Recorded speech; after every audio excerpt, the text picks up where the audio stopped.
सूरा अल-हज का माहौल और अहमियत। ये सूरा एक खास किस्म की सूरा है क्योंकि इसमें कुछ आयतें मक्के में और कुछ मदीने में नाजिल हुई थी। ये वो वक्त था जब इस्लाम की दावत अब मक्के की सरहद से निकलकर पूरे अरब में फैल रही थी और मुसलमानों के लिए हज का मसला एक अहम मसला बन गया था।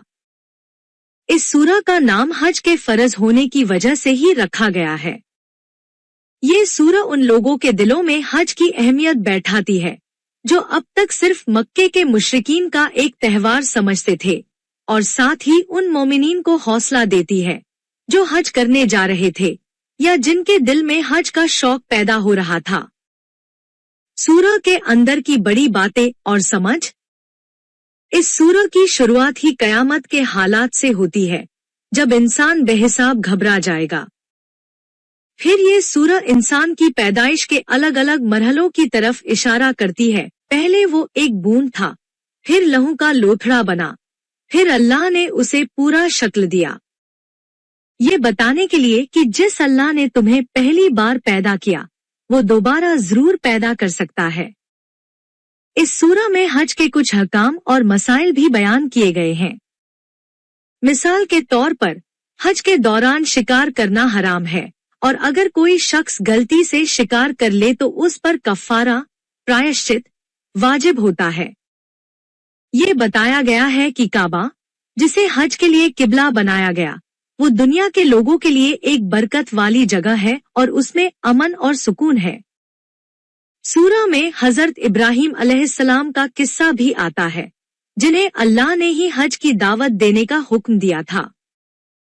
उन्होंने लोगों को अल्लाह के एक होने का पैगाम दिया और उन्हें इस पाक घर की हिफाजत का जिम्मा दिया गया, ये बताने के लिए कि हज की रस्में इब्राहिम अलैहिस्सलाम की सुन्नत है, न कि मुशरिकीन की खोई हुई रवायत।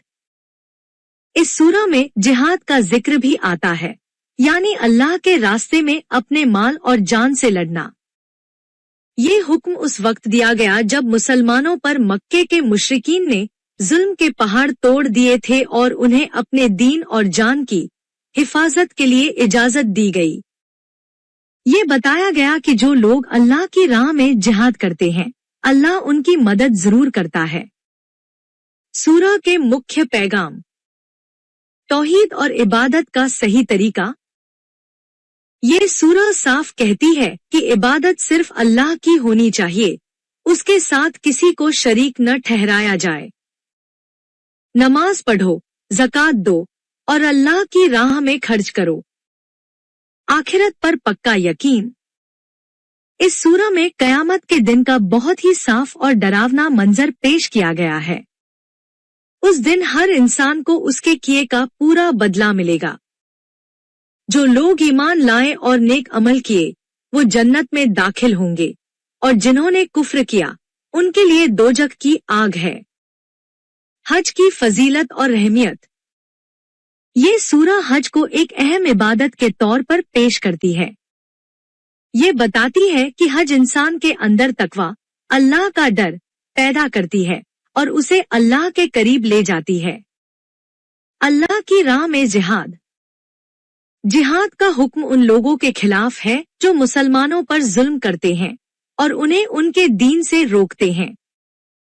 ये बताया गया है कि अल्लाह मोमिनीन का साथ देता है और उनकी मदद करता है।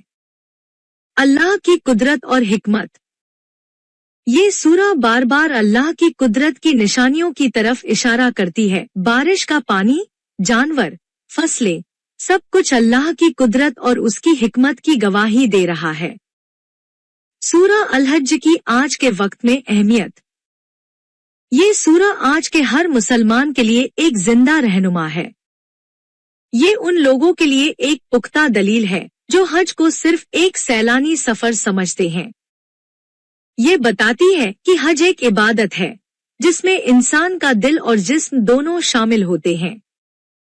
ये सूरा हमें सिखाती है कि हज के दौरान हमें किस तरह का व्यवहार करना चाहिए और किन बातों से बचना चाहिए। आज के दौर में जब मुसलमान दुनिया के कोने कोने में फैले हुए हैं, ये सूरा उन्हें ये याद दिलाती है कि हज उनकी एकजुटता और भाईचारे की निशानी है।